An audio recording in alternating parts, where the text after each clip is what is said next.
નમસ્કાર મિત્રો, દેશના કરોડો નાગરિકો જેની આતુરતાથી રાહ જોઈ રહ્યા હતા તે ચોમાસાને લઈને હવામાન વિભાગ તરફથી સૌથી મોટા અને રાહત આપનારા સમાચાર સામે આવ્યા છે। છેલ્લા 2 અઠવાડિયા કરતાં વધુ સમયથી એક જ જગ્યાએ અટકેલું ચોમાસું હવે ફરી સક્રિય થઈ ગયું છે અને તેની રફતાર પણ બમણી થઈ ગઈ છે। ઇન્ડિયન મેટ્રોલોજીકલ ડિપાર્ટમેન્ટના લેટેસ્ટ રિપોર્ટ અનુસાર મધ્ય અરબ સાગરમાં સાનુકૂળ પરિસ્થિતિઓ સર્જાવાના કારણે મોન્સૂન ઝડપથી આગળ વધી રહ્યું છે। મહારાષ્ટ્રના સોલાપુર લાઇનને ક્રોસ કરીને ચોમાસું મુંબઈના આઉટર વિસ્તારો અને મુખ્ય શહેરોમાં પ્રવેશી ચૂક્યું છે। હવામાન વિભાગના જણાવ્યા મુજબ મોન્સૂન હાલમાં તેલંગાણા અને ઓડિશાના બાકી બચેલા ભાગોને કવર કરી રહ્યું છે।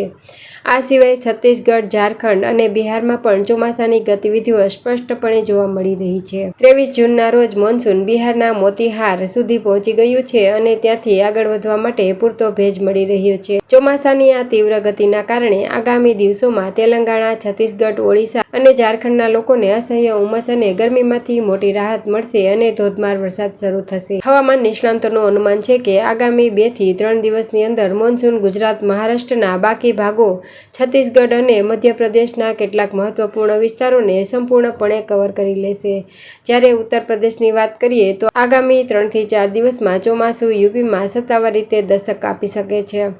હાલમાં સમગ્ર ઉત્તર પ્રદેશ પ્રચંડ લૂનો સામનો કરી રહ્યું છે અને લોકો વરસાદની ચાતક નજરે રાહ જોઈ રહ્યા છે। આઈએમડીના મતે આગામી સપ્તાહના અંત સુધીમાં આખું પૂર્વીય ઉત્તર પ્રદેશ ચોમાસાની લપેટમાં આવી જશે।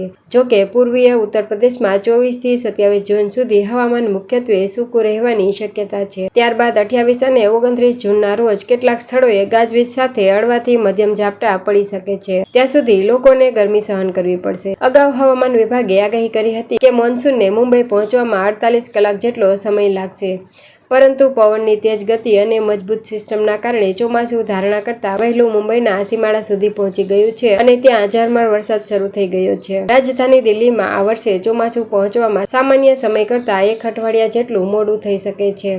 સામાન્ય રીતે દિલ્હીમાં મોન્સૂન આવવાની સત્તાવાર તારીખ 27 જૂન માનવામાં આવે છે, પરંતુ બદલાયેલી વૈશ્વિક પરિસ્થિતિઓના કારણે આ વખતે જુલાઈના પ્રથમ સપ્તાહમાં દિલ્હીમાં ચોમાસું દસ્તક આપે તેવી સંભાવના છે। જોકે દિલ્હીવાસીઓ માટે રાહતની વાત એ છે કે અહીં વચ્ચે પ્રી મોન્સૂન વરસાદ થતો રહ્યો છે, જેથી ગરમીનો પ્રકોપ એટલો ભયાનક બન્યો નથી। તેમ છતાં સોમવારે રાજધાની દિલ્હીનું મહત્તમ તાપમાન 41 ડિગ્રી સેલ્સિયસ સુધી નોંધાયું હતું।